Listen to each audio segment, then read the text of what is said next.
नमस्कार। आज हम garden reach ship builders and engineers limited मतलब GRSE इस स्टॉक पर आए एक ताज़ा रिपोर्ट की थोड़ी चीरफाड़ करने वाले हैं। जी ये स्टॉक आजकल काफी चर्चा में है, सही कहा ना? जी हाँ, बिल्कुल। काफी एक्शन दिख रहा है इसमें। आज ही देखिए करीब 6% से ज्यादा की तेजी थी और बंद हुआ है 3,492 रुपए 70 पैसे पर। और पिछले एक साल का रिटर्न वो तो कमाल ही है, 112%। हाँ, जबरदस्त रिटर्न दिया है इसने।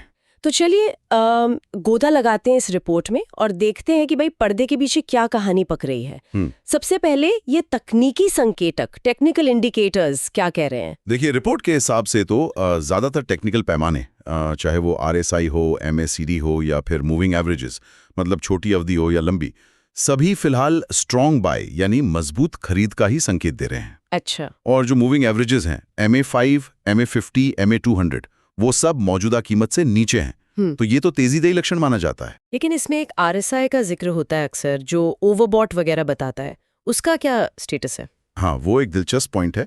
जो 14 दिन का RSI है वो करीब 80 के आसपास है। 80? वो तो काफी ज्यादा माना जाता है ना? जी हाँ, तकनीकी भाषा में ऐसे ओवरबॉट कहते हैं, मतलब जरूरत से ज्यादा खरीदारी हो चुकी है शायद। तो इसका मतलब क्या हुआ? मतलब अब गिरेगा? जरूरी नहीं कि गिरेगा ही, लेकिन हाँ, ये एक इशारा है कि हाल की जो तेजी है वो शायद थोड़ी ज्यादा हो गई है। मतलब ऐसा समझ लीजिए कि कोई बहुत तेज दौड़ा हो और अब थोड़ा हाँफ रहा हो। तो हो सकता है कि स्टॉक में थोड़ी थकावट दिखे, मतलब एक छोटा मोटा सुधार या कंसोलिडेशन वो संभव है। अच्छा, तो मतलब तकनीकी तौर पर माहौल तो गर्म है, पर एक पीली बत्ती भी जल रही है, कह सकते हैं। हाँ, कह सकते हैं। थोड़ी सावधानी। ठीक है। अब आते हैं कंपनी के फंडामेंटल्स पर, मतलब कंपनी के कामकाज पर। कुछ बड़े ऑर्डर्स वगैरह मिले हैं हाल में, रिपोर्ट में कुछ है इस पर? हाँ, बिल्कुल, रिपोर्ट में इसका जिक्र है।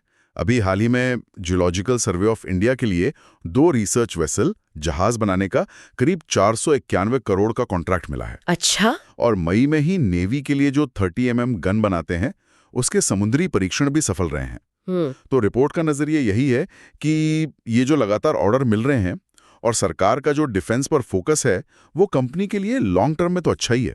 ये तो अच्छी बात है, लेकिन अक्सर होता ये है कि जब इतनी अच्छी खबरें आती हैं और स्टॉक भागता है, तो उसका वैल्यूएशन मतलब मूल्यांकन वो महंगा हो जाता है।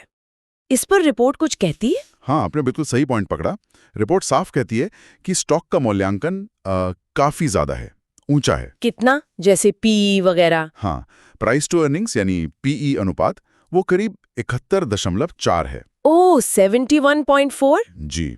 और प्राइस टू बुक यानी PB अनुपात भी 18 से ज्यादा है। तो ये तो मतलब ऐतिहासिक रूप से और सेक्टर के हिसाब से भी काफी ज्यादा हुआ है ना? बिल्कुल, ये आंकड़े ऊंचे माने जाते हैं।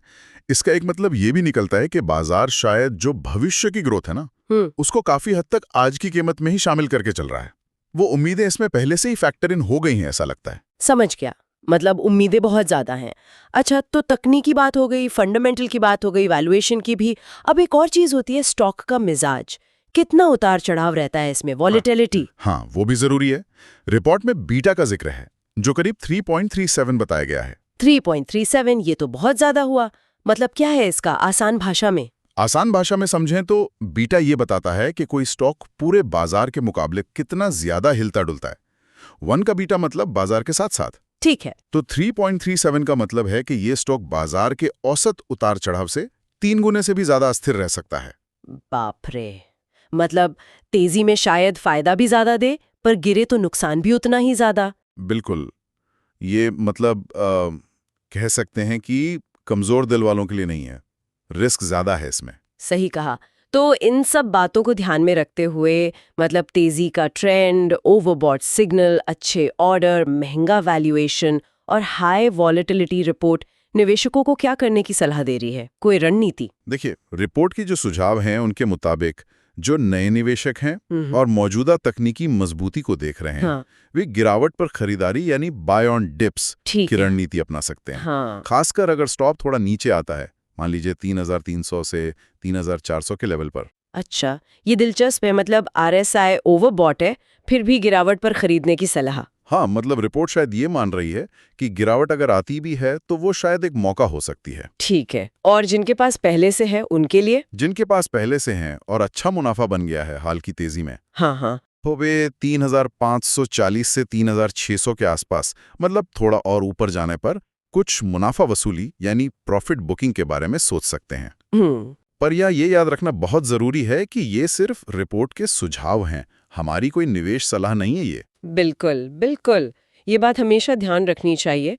तो अगर हम पूरी बात को समेटें तो GRSE के लिए तकनीकी रुझान तो मजबूत दिख रहा है। जी फंडामेंटल्स को नए ऑर्डर से सहारा मिल रहा है। हाँ, लेकिन वैल्यूएशन आसमान छू रहा है, RSI ओवरबॉट है और स्टॉक का मिजाज भी काफी वॉलेटाइल है।